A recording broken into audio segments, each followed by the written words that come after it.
always honored to have the opportunity to speak with Oklahoma Governor Kevin Stitt. And first off, Governor, always great to visit with you, my friend. Oh, thank you so much, Cameron. It's an honor to be with you, and love being on your radio station. Now, Governor, I know there's a lot of things going on out there, but I know education reform is huge in so many people's lives. And also, as we look toward the future, and I know you got some big things you wanted to talk about this morning, a couple of bills, House Bill 2078 and Senate Bill 783 to talk about. And this is a huge transformation for the state of Oklahoma as well. Absolutely. Well, first off, to all my friends in Altus, I love your community, love coming down there. Can't wait to get back down there in person soon. But, these two education reform laws, I believe, are the most transformative in state history. Every Oklahoma student can now go to the school that best fits their needs, regardless of their zip code. So it puts more ownership back in the parents' hands, and the money actually will more closely follow where the kids go to school. So we're going to be investing in kids.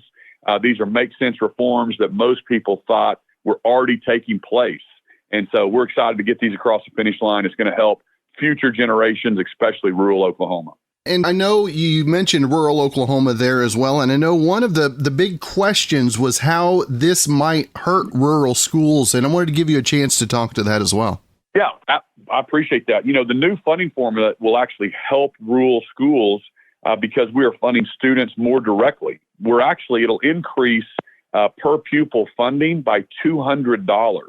So the way our funding formula worked before this law change was we would fund schools based on their enrollment 3 years ago. Think about that. They would get the money from the state for 3 years ago. So the big metro schools that had declining enrollment were sucking money away from Altus public schools. And so we think we should be investing directly in the kids and what school they're actually going to. And I know also there's wording in there for getting other state aid as well, if that need arises as well. Yeah, that's exactly right. Well, I think what you're saying is we actually changed the laws in here where school districts can save more of their money to plan and invest for future, because the CARES Act money, the federal government gave money directly to school districts, but there was a law they couldn't carry money over from year to year, and this allows them to do that now. And Governor, with the state coming back to whatever the new normal is going to be, how do you see the outlook? Obviously, the oil and gas industry and agriculture here in the state of Oklahoma as we come out of this into 2021. Well, I'm so pleased. We've handled this COVID much different than most other states. I mean, we've been fully reopened, the first state to do that since last June. So if anybody's traveled other states, they know the difference in some of these other states, how they're still shutting down their schools and their businesses.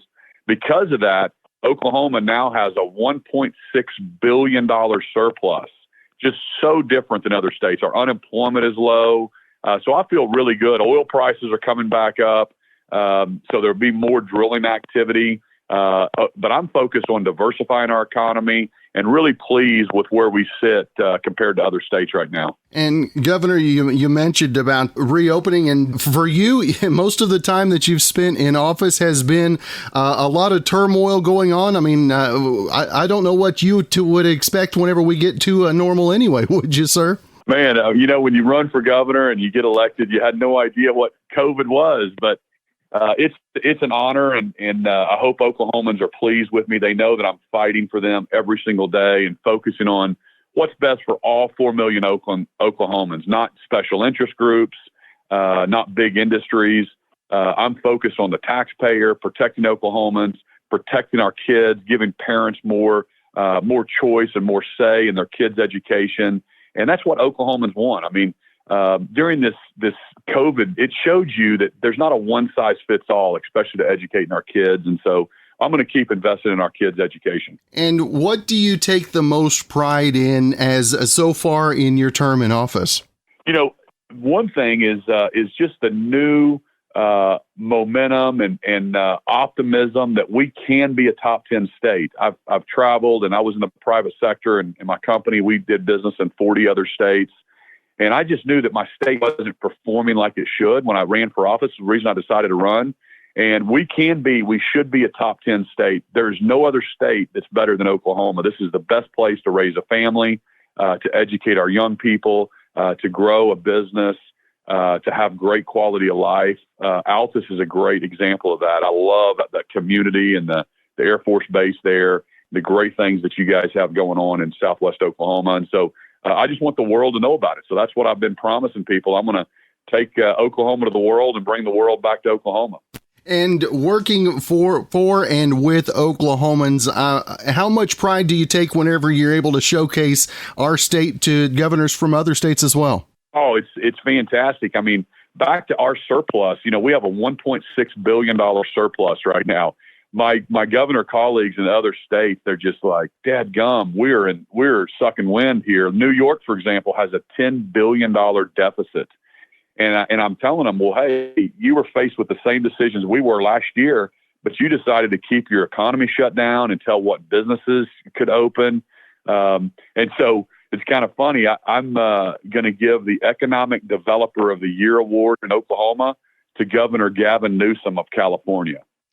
He has done more. He's done more for our economic development because businesses are just tired. Families are tired of the government telling them what to do. And so we believe in freedoms in Oklahoma, and I'm going to keep doing that as long as I'm governor. That's right. Well, Governor Kevin Stitt, I always want to make sure and let our listeners know where to keep up with everything you've got going on in the city. I know the website, social media. What's the best place, sir? Well, you can always call our office, and I'm going to have to get back with you on our governor's website. But my sign up for my governor's Facebook page. We put out information there, so that's probably the best way. Governor's website and the Facebook page. I don't have the exact website number memorized. That is governor.ok.gov. I got your back, Governor. Oh, thank you. Well, Governor Kevin Stitt, always great to visit with you, sir. I appreciate you carving out some time for us this morning, and look forward to seeing you face to face one of these days real soon. Oh, perfect. Thanks so much. Thanks, Altus.